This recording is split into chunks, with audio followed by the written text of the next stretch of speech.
Hi friends. చాలామంది money కోసం చాలా ప్రాబ్లమ్స్ ఫేస్ చేస్తూ ఉంటారు. అలాంటి వాళ్ళు మనీ ప్రాబ్లమ్స్ ఉన్నవాళ్ళు 21 డేస్ కనుక ఈ శంకరాచార్య విరచిత కనకదార స్తోత్రాన్ని గనుక చదువుకున్నట్లయితే కంపల్సరీగా మనీ అనేది అరేంజ్‌మెంట్ అవుతుంది ఫ్రెండ్స్.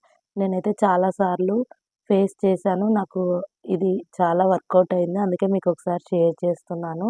ఇది శంకరాచార్యుల వారు రచించిన స్తోత్రము. ఇది ఏ టైంలోనైనా మార్నింగు, ఆఫ్టర్‌నూన్, ఈవినింగు శుచిగా మనము దేవుడి మందిరంలో అయితే పఠించవచ్చు. అలా అవైలబుల్ లేదు అన్నవాళ్ళు మనం ఉన్న చోటనే మనము ఫోన్‌లో కానీ పెట్టుకొని వినవచ్చు ఫ్రెండ్స్.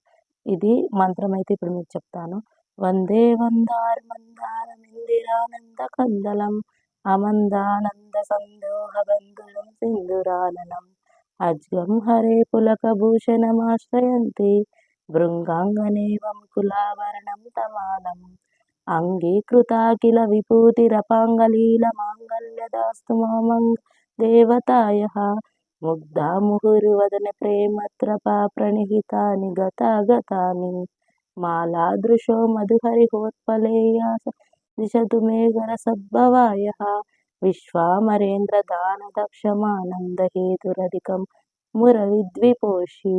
ఇది మనం యూట్యూబ్లో టైప్ చేసినా వస్తుంది. కనకదార స్తోత్రం అంటే మనకు అన్ని వర్షన్స్‌లోనూ అవైలబుల్‌గా ఉంటుంది. ఒకసారి ట్రై చేయండి ఫ్రెండ్స్. ఇది 21 డేస్ కనుక పఠించినట్లయితే మనకున్న మనీ ప్రాబ్లమ్స్ అన్నీ సాల్వ్ అవుతాయి. అలాగే వీడియో నచ్చినట్లయితే చేయండి, షేర్ చేయండి, కామెంట్ చేయండి, ఛానల్ సబ్స్క్రైబ్ చేసుకోండి.